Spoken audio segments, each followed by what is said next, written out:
Am I the a-hole stories? Am I the a-hole for not splitting my kids' inheritance with my sister's kids? My mom and dad were not wealthy people. Actually, growing up, the family was lower middle class.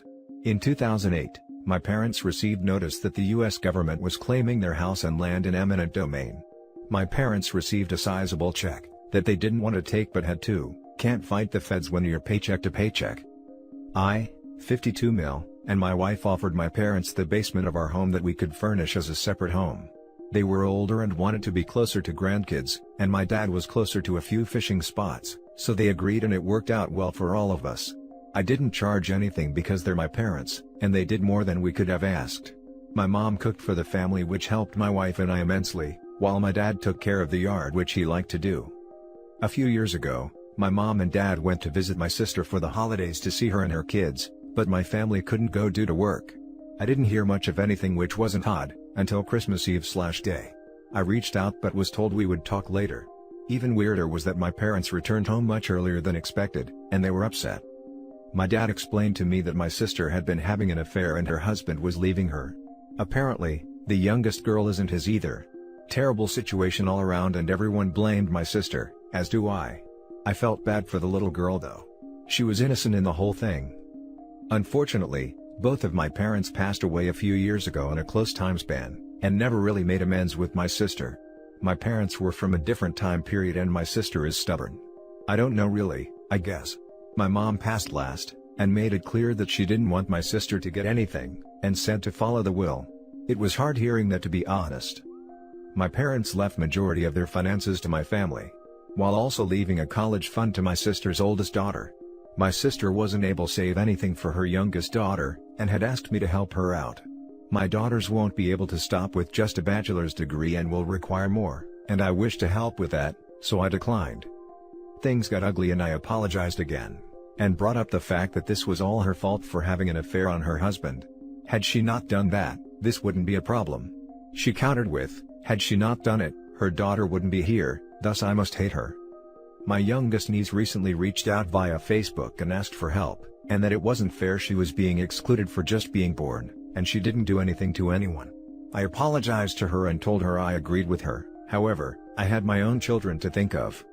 Am I the a-hole here? Edit. I was told add this in. I offered to pay for 2 years of community college, however both my sister and my niece feel that was a joke. I have since rescinded that offer. Now for the top comments. Not the a-hole. Maybe baby daddy/affair partner should step up and help pay for his daughter. Definitely not the a-hole. Hijacking this top comment because I'm kinda sensitive when it comes to trust fund, but OP, you're doing the right thing, and your kids will thank you for putting their education first. I know I will. Also, it's respectful to follow your mom's dying wish. You're not the a-hole. Never will be under these circumstances. I feel bad for your niece, but she should have known that she's not your responsibility. She could have reached out to her bio dad though.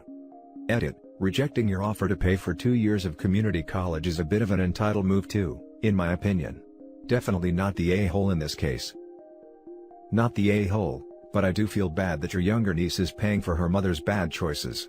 It's not her fault, but it's not your kid's fault either. This is a mess, but I see nothing wrong with following your mother's dying wishes. Why can't the younger niece reach out to her bio father for help? I would almost wonder if her mom asked her to reach out. Not the a-hole. It was your sister's bad choices that led to this. You might consider telling her what your mother said so they know exactly the reason you got more. The mother was an a-hole to decide one granddaughter didn't matter to her because of the circumstances of her birth. Now for the next story. Am I the a-hole for convincing my husband to only include our kids in his will? My 43 female husband is in his 70s and has been suffering from a myriad of health problems. Meanwhile, our youngest child is 3 years old and we have a total of 5 kids ranging from 3 to 17.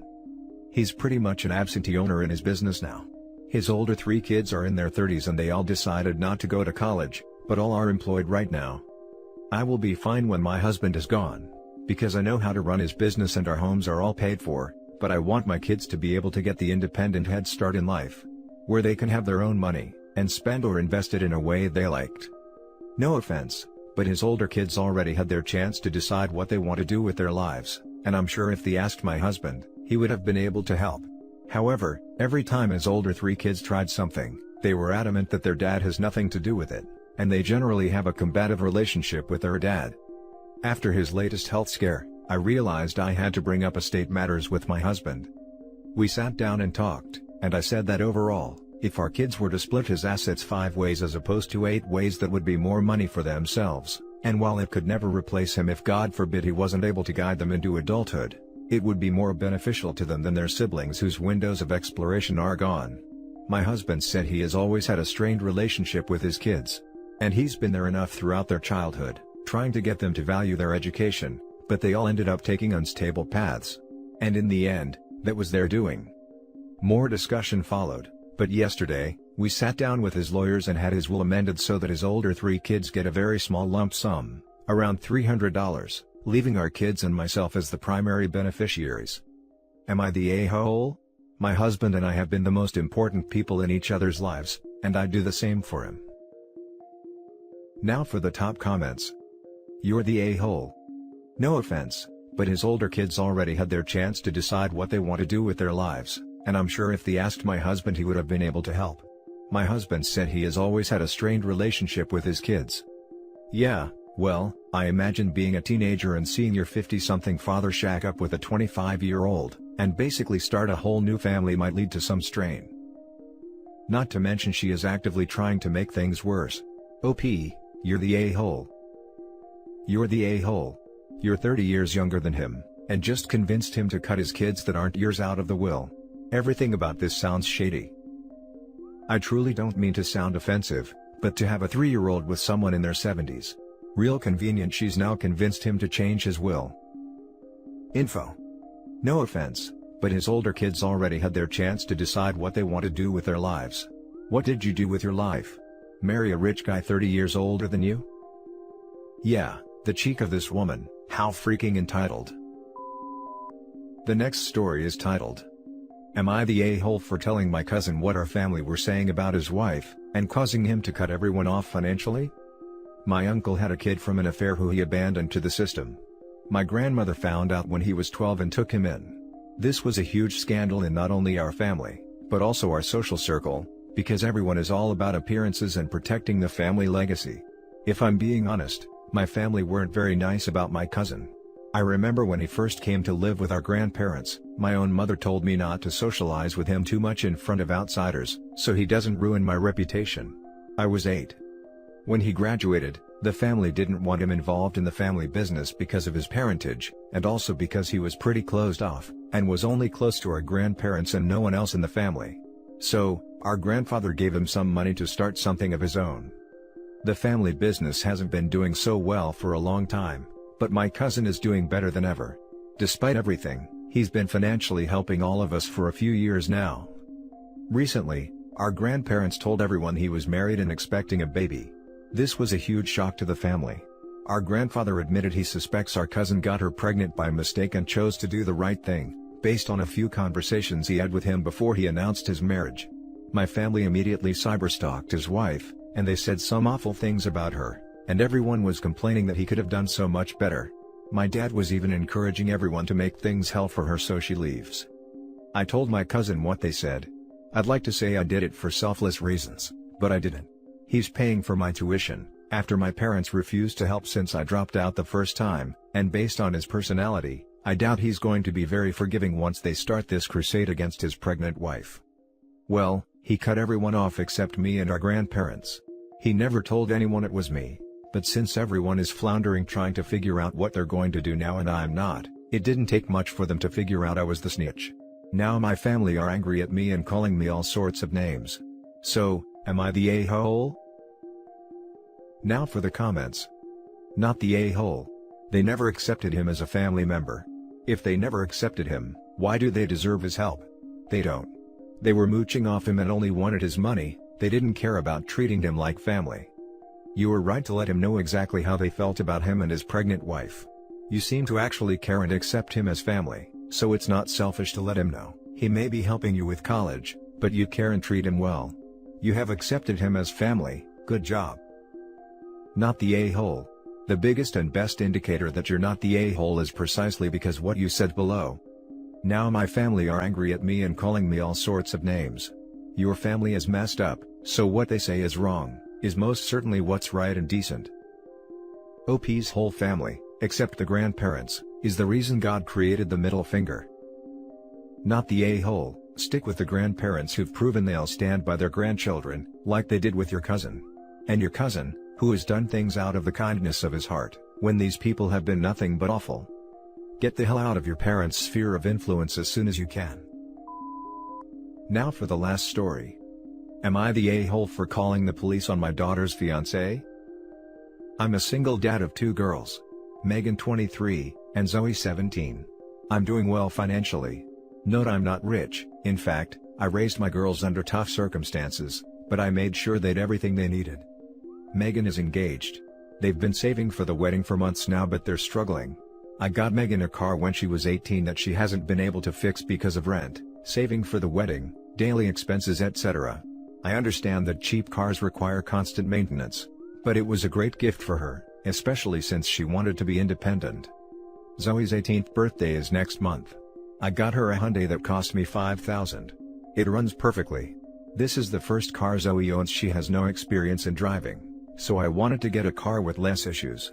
Zoe likes it and can't wait to drive it. The key will be handed to her on her 18th birthday. It's been in the garage for 2 months now. It sure needs cleaning and will be as good as new. Days ago, Megan's fiancé started complaining about needing a car, since Megan's car can no longer run. He said that he was tired of using public transportation to go places, like the hospital and school, and said that they're literally broke because public transportation is expensive. He asked if he could borrow the Hyundai we have in the garage. But I told him no.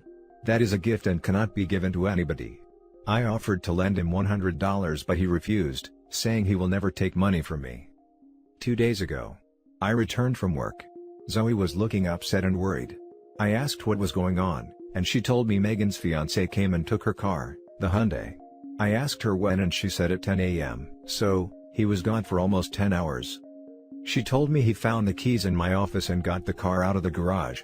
She told him not to take, but he took it. I was mad. I called him, he didn't answer. I called Megan and she was out with friends. I told her fiancé took her sister's car and wasn't answering the phone. Told her he should have never touched it, and that I'd call one more time then go to the police. She said I was overreacting and he'll return it later. I got fed up. At 7 p.m. I called the police, and reported the car stolen. He got picked at 9 and was taken to the station. Megan came home yelling at me, telling me that I just caused her fiancé to spend a night in jail, and that they already took permission from Zoe, but Zoe denied it. I argued with her that I already told him no. Doesn't matter if they took permission. I'm the one who's responsible for the cars, it's not Zoe's yet. I talked to the officers and he got released in the morning. Megan didn't stop calling me an a-hole, saying I overreacted, completely ignoring that this is her sister's gift he took. He wants an apology from me, but I refuse to have them come to my house after this. I could tell Zoe felt worried and upset, and clearly couldn't deal with Megan's fiancé's behavior. As a parent I had to do something even if this upsets Megan. Now for the top comments. Not the a-hole. He ignored your words, went into your home, went into your office, took the keys, ignored your daughter, and stole the car from your garage. He then took it for the entire day and didn't respond to your calls. You had every right to call the cops. Don't let them try to pretend like you're wrong here. Not the a-hole. Inform your older daughter that taking something once you've been explicitly told no, is theft. He stole a car. Tell her to grow up and stop making excuses for her fiancé stealing your car and refusing to give it back, and that rationalizing that away is insane. Not the a-hole, but keep an eye out. They might start unfairly pressuring Zoe. She's young, and it can be hard to say no to pestering older relatives. Yep.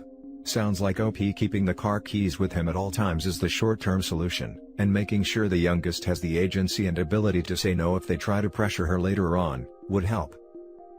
Not the a-hole. It is your property until you hand it to your daughter, and then it is still technically partially yours. If you're denied it, he had no right to take the vehicle. It sucks to be an adult sometimes and learn consequences to actions. I think you did the right thing and took justified action. You even told your daughter what you would do if you couldn't get a hold of him. She was trying to call you on your bluff, when you weren't bluffing. Not the a-hole. He stole your car. I'm also wondering if it's even insured yet. What would have happened if he had a wreck? Again, not the a-hole. And that's it for this video guys. If you have thoughts to share, leave a comment below. Don't forget to hit like and subscribe if you like this content. I'll catch you in the next one. Good day everyone.